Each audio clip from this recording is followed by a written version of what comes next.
नमस्कार, आप देख रहे हैं सीधी बात। मैं हूं राहुल कंवल और आज मेरे खास मेहमान हैं भारत के नए पर्यटन और संस्कृति मंत्री डॉक्टर महेश शर्मा। स्वागत है आपका।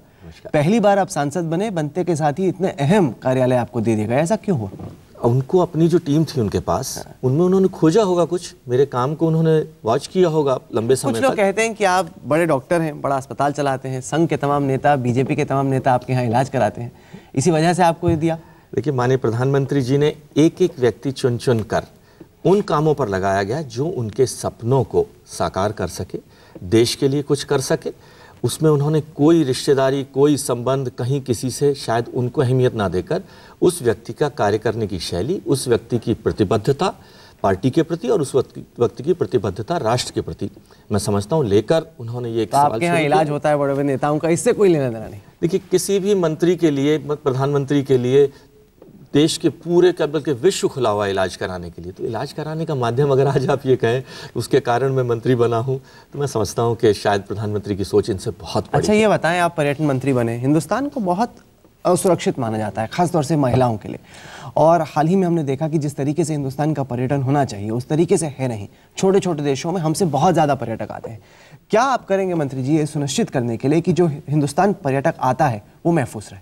उनको सुरक्षित करने के लिए आज हमने जो प्लान किया है पहले फेज में, एंड टू एंड टूरिज्म, कि हम जो इंटरनेशनल टूरिस्ट हमारे देश के अंदर किसी भी रास्ते से घुसेगा, हम उसे स्वीकार कर कर उसके टूरिस्ट प्लेस पर GPS oriented taxi, helicopter services या एक प्रोटेक्टेड एटमॉस्फेयर के अंदर हम उसे वहां ले जाएंगे।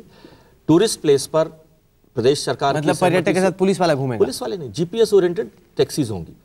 उनके साथ हम प्रपोज कर रहे हैं कि जब भी टूरिस्ट हमारे देश में घुसे उसको हम एक टोल फ्री नंबर देंगे। जब कस्टम क्लियरेंस पर वो आएगा तो उसे एक 24/7 टोल फ्री नंबर देंगे। वह नंबर लेकर वह पूरे देश के अंदर घूमेगा।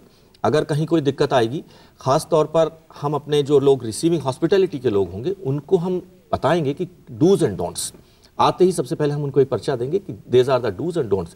कई बार हमारे जो अंतर्राष्ट्रीय टूरिस्ट आते हैं वो ना ज्ञान की स्थिति होने के कारण, मान लीजिए किसी पहाड़ पर चढ़ रहे हैं तो ट्रैकिंग करते करते और लंबे गहराई में आगे निकल गए, या कुछ जो डोंट्स हम उनको बताकर चलते हैं उनको वायलेट कर देते हैं।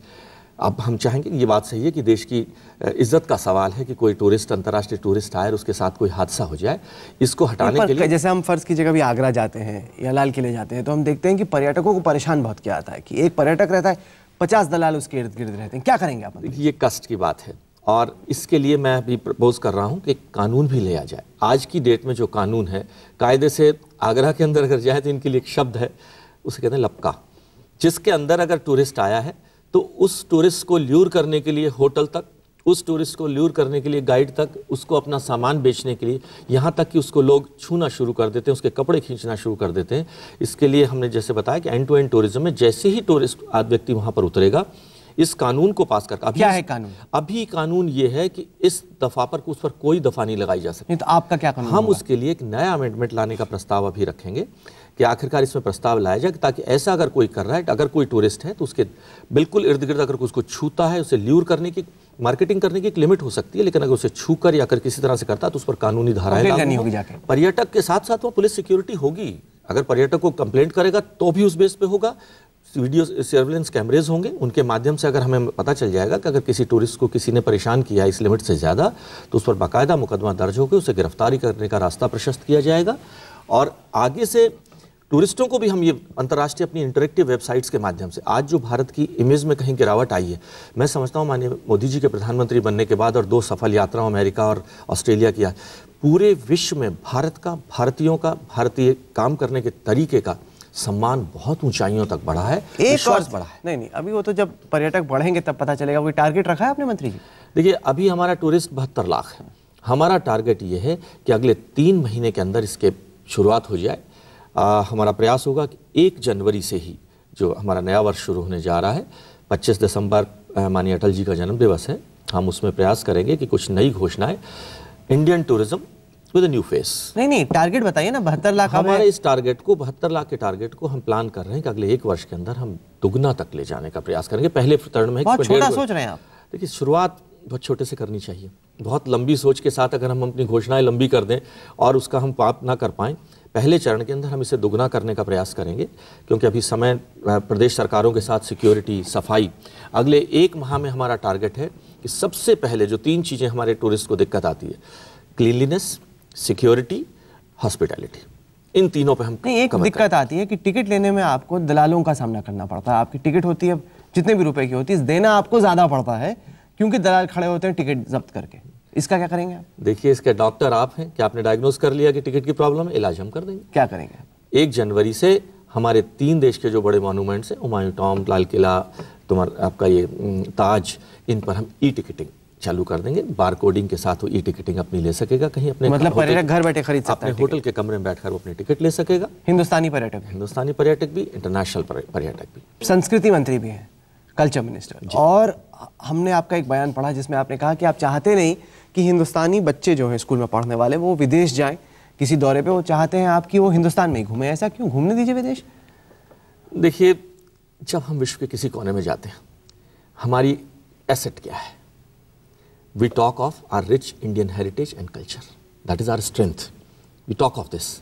Now the 3 ministries where I have been involved with, मैं चाहूँगा कि भारत की रिच हेरिटेज और संस्कृति को टूरिज्म के माध्यम से, एविएशन के पंख लगाकर विश्व के कोने कोने तक पहुँचाया जाए, और उसके लिए शुरुआत अपने घर से क्यों ना हो। बात खाली पैसा नहीं, उससे पहले हमारे युवा के दिल में हमें एक जज्बा जगाना होगा कि मुझे कहीं जाने से पहले, जिस इंडियन हेरिटेज कल्चर की मैं बात करता हूँ, उससे पहले मैं कम से कम उसके बारे में जानूँ। तो मैं सबसे पहले अपने इंडिया को एक्सप्लोर कर रिच तो हूँ, तब मैं जाकर अपने तो आप नियम बनाएंगे कि स्कूल के बच्चे बाहर ना जाएं? मैं आदरणीय हमारी जो हमारी HRD मिनिस्टर हैं, मैं स्मृति ईरानी जी से, उनसे मैंने समय मांगा है कि मैं उनसे बात कर इसको स्कूल के क्यूरिकुलम में हम ऐड करें कि बच्चे को पहले भारतीय संस्कृति की म्यूजियम्स के, इनके बारे में ज्ञान करके। दिल्ली में रहने वालों से मैं पूछूं नेशनल म्यूजियम कहाँ है, शायद बहुत सारे बच्चों ने नहीं विजिट किया होगा। एक इंक्विजिटिव हमें उनमें डेवलप करना पड़ेगा कि पहले हमारा नेशनल म्यूजियम विजिट करें और फिर आगे जाकर कहीं बात। उत्तर प्रदेश के मंत्री हैं आजम खान, वो कहते हैं कि ताज को वक्फ प्रॉपर्टी बना दो। आप तो कह रहे हैं कि ई टिकट लाएंगे। आजम खान तो आपसे छीनना चाहते हैं ताज को। और कल वो लाल किला छीनना चाहेंगे तो मैं समझता हूँ आजम खान साहब एक बहुत वरिष्ठ मंत्री हैं, और ताज को बांटना मैं समझता हूँ बेमानी होगी। ताज एक राष्ट्रीय धरोहर है, राष्ट्र की शान है, यूनेस्को की विश्व हेरिटेज में उसका नाम है, विश्व का टूरिस्ट। आज मुझे दुख है कि ताज के टूरिस्टों में गिरावट हो रही है। इसकी यही कारण है। मेरा प्रयास होगा कि अगले 3 माहों में ये गिरावट रुककर हम बढ़ोतरी की तरफ बढ़ें। प्रथम चरण के अंदर हम जिन 5-4 टूरिस्ट स्पॉटों को ले रहे हैं, आज हमारे देश के अंदर अगर हम माने, विश्व के अंदर माने, तो 2 गॉड्स की एक्सेप्टेबिलिटी वर्ल्ड वाइड है, Lord Buddha and Lord Krishna. Lord Krishna के हमारे सेंटर्स हैं मथुरा, वृंदावन, गोवर्धन। इसको हम इंटरनेशनल टूरिस्ट मैप पर लाएंगे। 2 सर्किट्स हम प्रपोज कर रहे हैं, एक इंटरनेशनल टूरिस्ट सर्किट, एक domestic tourist circuit. International tourist circuit में लॉर्ड ये होंगे, काशी होगी, गया का पूरा हमारा बोध गया से लेके पटना। सड़कें वड़के तो है नहीं, आप बड़ी बड़ी बातें कर रहे हैं। मैं घूम के आया था इलेक्शन एक्सप्रेस के दौरान, सड़कें तो है नहीं, कौन आएगा पर्यटक वहाँ पे? बिल्कुल ठीक है, बत्ती है नहीं, आप जब चलते हैं तो वहाँ पे रोशनी है नहीं, रात में चलने वक्त डर लगता है। आप बिल्कुल ठीक कह रहे हैं कि गोरखपुर से अगर कपिलवस्तु और लुम्बिनी जाना हो तो उस सड़क से जाना संभव नहीं है। 100 किलोमीटर का सफ़र है। मैं समझता हूँ कि कष्टदायक है, लेकिन इस विषय में अभी हम अगर प्रदेश सरकार से हमें कॉपरेशन की हम मांग करेंगे कि सड़कों को तुरंत प्रभाव से, जापान इसके लिए सहयोग देने को तैयार है किसी भी लिमिट तक, उस प्रयास के तहत सबसे पहले हम इनकी सड़कें, दूसरे प्रयास के अंदर जब तक सड़कें नहीं बनती तब पर सड़कें तो राज्य सरकार की, आप कैसे उस पर कुछ करेंगे? अगर राज्य सरकार से प्रार्थना करेंगे कि राज्य सरकार इसको करे, जापान के सहयोग से करे, अगर राज्य सरकार कहती है कि हमारे पास साधन नहीं है। दूसरा, अगर उससे भी संभव नहीं होगा तो हम अपने माननीय गडकरी जी से मैं रिक्वेस्ट करूंगा कि अपने कम से कम इस बुद्धिस्ट टूरिस्ट सर्किट की सड़कें तो हम ठीक कर पाएँ। उनसे बाकी प्रायोरिटीज़ लेकर इस सर्किट को अगर हम टूट करेंगे तो टूरिज्म के माध्यम से अनएम्प्लॉयमेंट और भारत की संस्कृति को ले जाने का जो प्रधानमंत्री जी का सपना है वह भी पूरा होता है। तो उसमें अगर प्रदेश सरकार के से कॉपरेशन नहीं मिल सका, किसी कारण से मजबूरी हो सकती है उनकी साधन ना होने के कारण, तो हम राष्ट्र की सरकार से हम आग्रह करेंगे। और मुझे उम्मीद है कि इसके अंदर हमें चाहे जापान से सहयोग लेना पड़े, चाहे अपनी राष्ट्र की सरकार से या प्रदेश सरकार के सहयोग से। सिविल एविएशन भी आपका एक मंत्रालय है, बहुत महंगी है टिकटें। मैंने जैसे कहा कि अगर आप हिंदुस्तान के बाहर जाना चाहते हैं छुट्टी मनाने के लिए, वो सस्ता पड़ता है। हिंदुस्तान में एक जगह से दूसरे जगह जाना बहुत महंगा पड़ता है। क्या करेंगे इस पर? देखिए, आज अगर हम मान के चलें कि सबसे सुरक्षित एक्सीडेंट्स होते हैं एयर में भी, लेकिन एयर की यात्रा फिर भी सबसे सुरक्षित है। एक आज बहुत बड़ा वर्ग, चाहे पहले धनाढ़ वर्गों का टूरिज्म माध्यम माना जाता था, अब ऐसा नहीं है। अब सामान्य आदमी इसको इस्तेमाल करता है। बीच में दौर आया था एयर डेक्कन के टाइम पे जब सस्ती हुई थी टिकटें, अब एक बार फिर महंगी हो गई। मैं आपकी बात से सहमत हूँ। पिछले दिनों कुछ तेल की कीमतों में इतनी ज़्यादा बढ़ोतरी हुई, पर एयर टर्बाइन फ्यूल तो आपने नस्ता नहीं किया।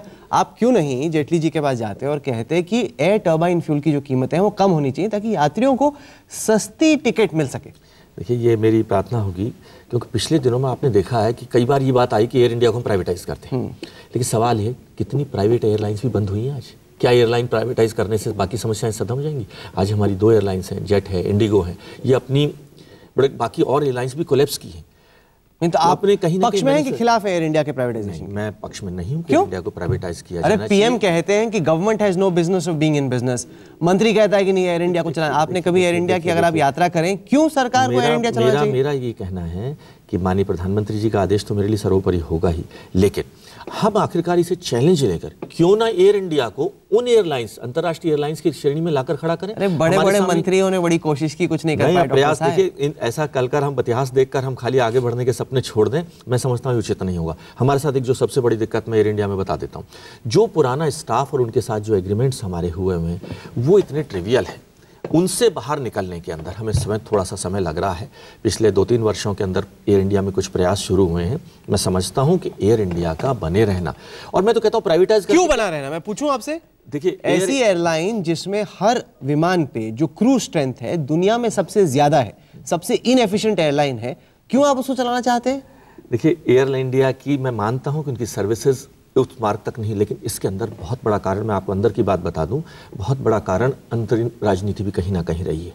एयर इंडिया के डेवलप करने के लिए बाकी जो एयरलाइंस थी उनको कहीं सहयोग मिला, एयर इंडिया को उतना सहयोग नहीं मिला। एयर इंडिया के लिए प्रयास, इतना तो देश ने पैसा लौटा दिया, पैसा देने से हजारों करोड़ रुपए लौटा दिए। पैसा देना तो मैं समझता हूं किसी को अपाहिज बनाना है।